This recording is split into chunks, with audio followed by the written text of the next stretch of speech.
জরুরি রোগীর আর্তনাদে উদাসীন ধর্মনগর জেলা হাসপাতাল, মানবিকতার পরাজয়। একের পর এক অভিযোগে জর্জরিত ধর্মনগর জেলা হাসপাতাল যেন এখন অব্যবস্থার প্রতীকে পরিণত হয়েছে।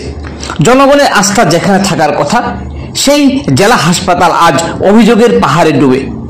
সর্বশেষে উঠে এসেছে এমন এক অভিযোগ যা মানবিকতার সীমাকেও লঙ্ঘন করেছে। ধর্মনগর দমকল দপ্তরের কর্মীদের দাবি, তারা যখন জরুরি অবস্থায় মুমূর্ষু রোগীদের হাসপাতালে নিয়ে আসেন, তখন হাসপাতালের নিরাপত্তা কর্মীরা কোনোভাবেই মানবিক আচরণ করেন না। রোগীদের স্ট্রেচারে তুলে ভেতরে স্থানান্তর করা তো দূরের কথা, নিরাপত্তা কর্মীরা পাশে দাঁড়াতেও আগ্রহ দেখান না। এমন আচরণকে দমকল কর্মীরা বলেছেন বিকৃত মানসিকতার প্রকাশ। দমকল কর্মীরা এও জানান, এই একই সময় যদি অন্য কোনো জায়গা থেকে জরুরি কল আসে, তখন কিভাবে ওনারা পৌঁছাবেন? এতেই শেষ নয়, অভিযোগ আরো গুরুতর। দমকল কর্মীদের দাবি, হাসপাতালে পৌঁছে তারা প্রায়শই দেখতে পান চিকিৎসকের কোনো হদিশ নেই। বাধ্য হয়ে রোগীকে রেখে নিজেরাই চিকিৎসক খুঁজে আনতে হয়। ততক্ষণে রোগীর জীবন ঝুলে যায় অনিশ্চয়তার দোলাচলে।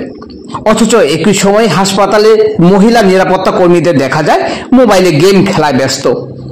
উত্তর জেলার সবচেয়ে গুরুত্বপূর্ণ এই সরকারি হাসপাতালে এমন চিত্রে ক্ষোভে ফেটে পড়েছেন সাধারণ মানুষ। একদিকে রাজ্য সরকারের স্বাস্থ্য ব্যবস্থার উন্নয়নের দাবি, অন্যদিকে বাস্তবে ধর্মনগর জেলা হাসপাতালের এই চরম বিশৃঙ্খলা প্রশাসনিক উদাসীনতার স্পষ্ট নমুনা।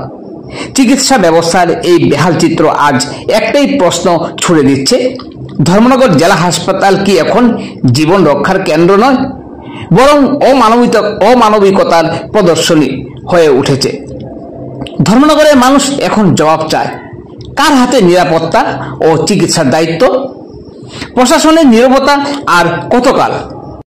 প্রসঙ্গত উল্লেখ্য, 22 অক্টোবর সকালে ধর্মনগরে কালীদিঘির পাড়ে এক ব্যক্তি প্রখর রৌদ্রের তাপে অসুস্থ হয়ে পড়ে।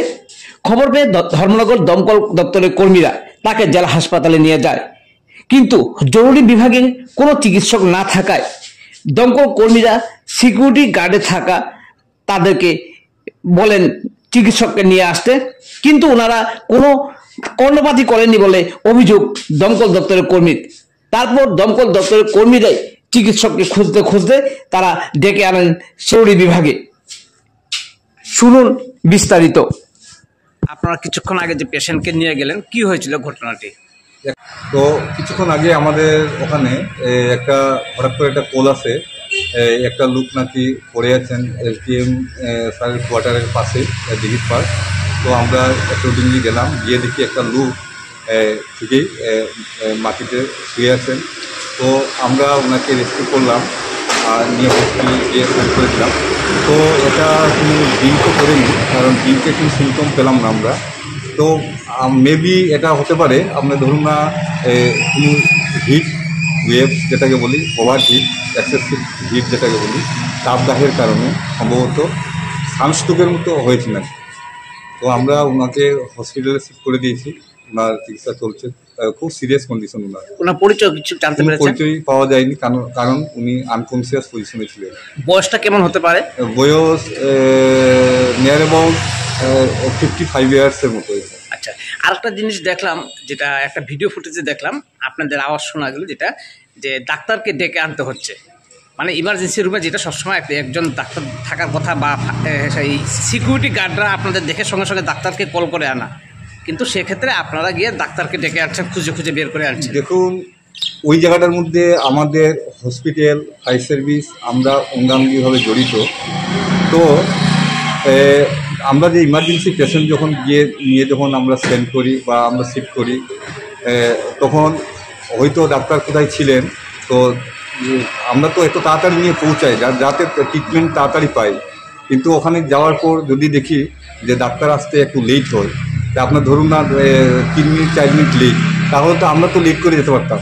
তা আমরা এত জানে মোরা এত স্পিডে, হাই স্পিডে গিয়ে ক্যাজুয়ালিটিকে রেস্কিউ করে আমরা ধরুন হসপিটালে পৌঁছানোর কোনো মানে নাই।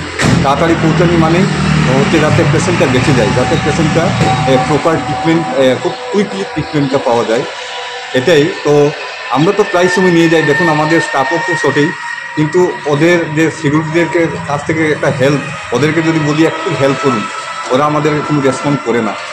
হ্যাঁ, ধরুন না একটা কেজিকে পেচার থেকে নামিয়ে শিফট করতে গেলে ধরুন না এটাকে পেচার ধরতে লাগে, দুজন এটাকে তুলে শিফট করতে হয়। এই সময়টার মধ্যে যদি ওরা যদি আমাদেরকে একটু হেল্প করে তাহলে তো খুবই ভালো হতো, কিন্তু ওরা তো কোনো হেল্প করে না। এবং প্রায় সময় দেখি আমরা যখন গিয়ে ঢুকি তখন দেখি গাড়ি দাঁড়িয়ে থাকে এবং গাড়িগুলো সঠিক মাত্রায় প্লেসমেন্ট করে না। ওরা সিকিউরিটি, ওরা কী ডিউটি করে ওরাই বলতে পারবেন। তো ওদেরকে আমি গিয়ে আজকে বললাম ওদেরকে যে ডাক্তারবাবুকে ডাক দেন, ডাক্তারবাবুকে ডাক, ওরা কেউ রেসপন্ড করছেন না। কিছুক্ষণ পরে গিয়ে আমি যখন গেলাম ভেতরে গিয়ে যখন বললাম যে ডাক্তার কোথায় আছেন কোথায় আছেন, ওরা কেউ বলতে পারে না। তারপর ধরুন না 4 মিনিট 4.5 মিনিটের পর গিয়ে ডাক্তার এসছে। এত সময় তো এই যে ইমার্জেন্সি যে পেশেন্ট উনি তো এই ট্রিটমেন্ট তাড়াতাড়ি পেল না। এটার জন্য আমি বেশি কিছু বলতে চাই না, কারণ ওদের সাথে হসপিটালের সাথে আমাদের অঙ্গাঙ্গিভাবে জড়িত।